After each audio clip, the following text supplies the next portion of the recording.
everyone, Shan here from Style Environmental. And in this episode, the signs are everywhere. So let me explain what I mean by that.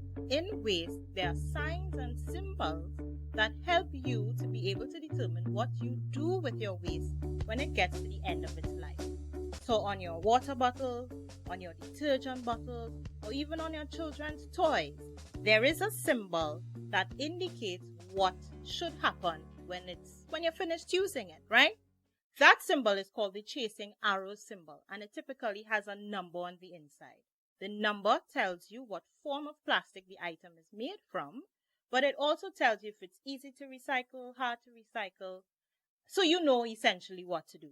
So let's stick with the first common two. There's number 1, which stands for PET, or the long word polyethylene terephthalate, or number 2, HDPE, which stands for high density polyethylene. There are 7 forms of plastic, but I don't want to bombard you with all of that, so we'll just stick with those 2. So essentially, we have to understand what those labels mean, but I also want to ask you guys a question in this video.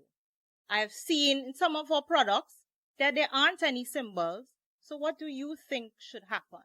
So leave a comment at the end of this video what you think should happen, because remember, it's not always about doing things better, but sometimes we simply need to do better things.